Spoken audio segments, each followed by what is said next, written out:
Okay, thank you for coming to this tutorial on how to upcycle an old CD or DVD into a cute little bluebird for kids. So what you need is just any old CD or DVD. We're going to use the shiny side. It doesn't matter what's on the back, of course. So then you need some googly eyes. I have just two, like a medium and a large one. They don't need to be perfectly matched or anything.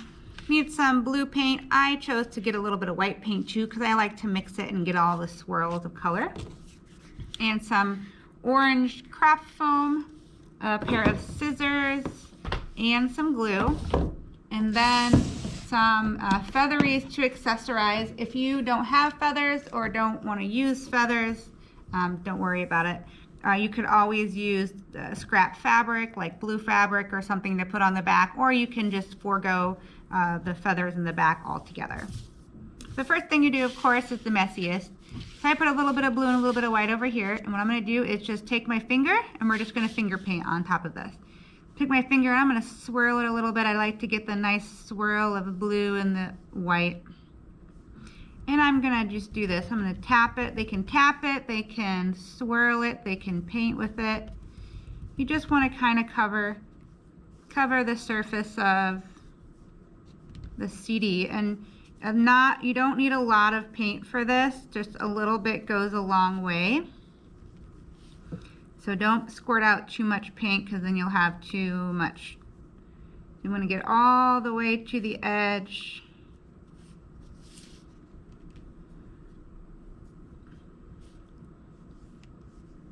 Make sure you get it nice and covered.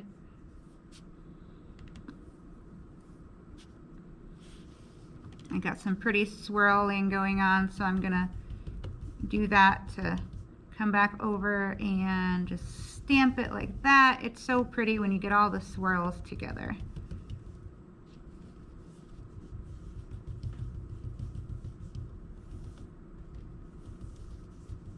Okay, get the whole thing covered.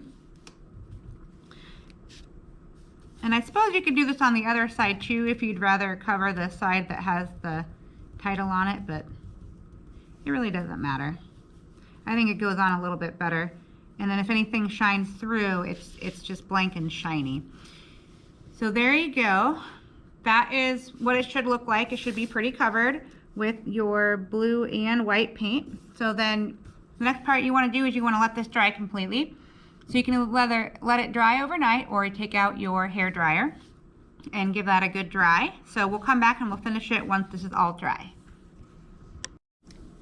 Okay, once your bird, or the background of your bird anyway, your CD is dry or mostly dry, so we're going to go ahead and just get it finished with our rest of our accessories. So with our craft foam, we want to cut a triangle for the beak, and I like to cover the hole here. So make it fairly large but not overwhelming, maybe about that big or so. And then we're going to go ahead and use our Elmer's school glue and glue it right into place here.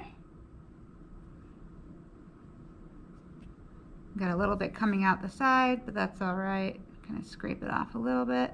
Okay. And then our googly eyes. And kids have fun placing the eyes in the beak. Sometimes they got them facing one way, or they're big one, little ones. However you want to do it. Oops. There we go. Got mismatched size eyes. So, and then for the back, you can, if you want to put some feathers on the back so they're sticking out, you can. What I'm going to do is actually take a couple, and instead of gluing them, I'm going to tape them to the back, because it's going to be a little bit easier, because sometimes the glue takes a while to dry and then it gets stuck everywhere. So I'm going to take some masking tape, and I'm going to twist these, go like this. And I'm going to put them maybe back here. So I've just taped it to the back like that. And you can glue it back there if you want, but I am just going to do it like that. A little bit easier. So then when you turn it around, you've got what looks like a little tail sticking out, little tail feathers. So that is your completed bluebird. You can do the same thing with a red color and make it a red bird, a cardinal, or any other color bird that you want.